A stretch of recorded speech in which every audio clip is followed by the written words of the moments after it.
The UN's top aid chief has called on the international community to respond to the desperate humanitarian crisis in Sudan. Tom Fletcher visited displacement camps in the country following weeks of attacks on civilians by the Paramilitary Rapid Support Forces. He met families and individuals who fled the violence in el-Fasher in Darfur and described the area as a crime scene. Nearly 100,000 people have fled el-Fasher since it fell to the RSF.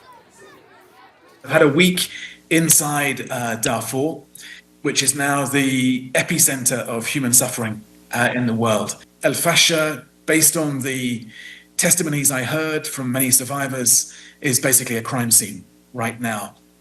I was here this week as part of a sustained effort across the UN leadership, actually. So Amy Pope of the IOM, as you heard earlier this week, or at the end of last week, Carl Scow of the WFP were also here.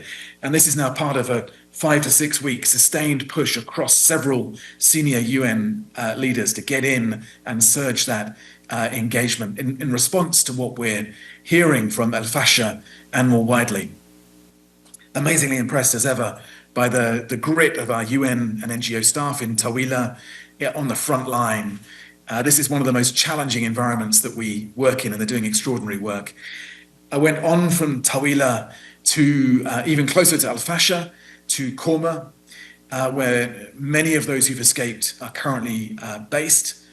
And again, heard so many stories of misery and horror from people there. But that real desire that people have for the world to hear their stories. Fighting between the Sudanese army and the Paramilitary Rapid Support Forces has intensified in the central and western areas of the country. The United Nations says as many as 50,000 people fled the Kordofan region in the 2 weeks between October the 26th and November the 9th. Nearly 100,000 civilians fled the neighbouring Darfur region during the same period.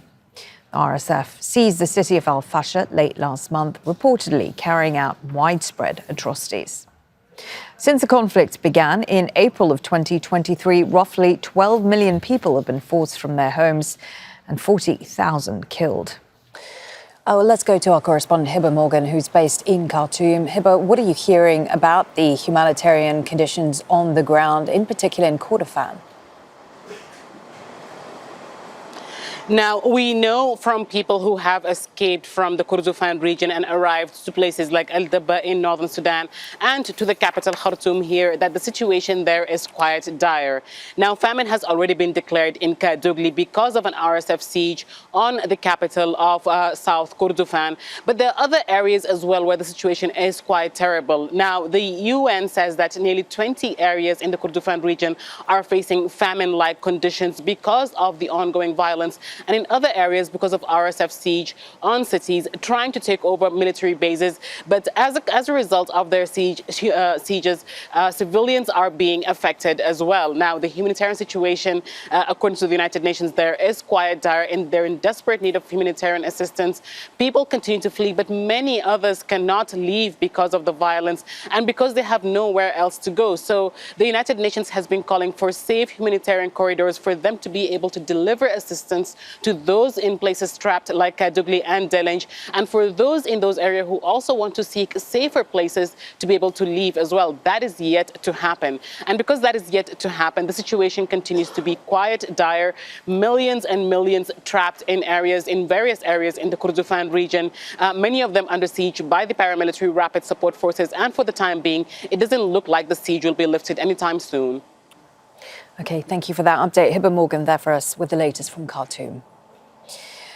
Don't miss out. Get the full picture. Subscribe to Al Jazeera for reliable news, expert insight. Like, share, stay ahead.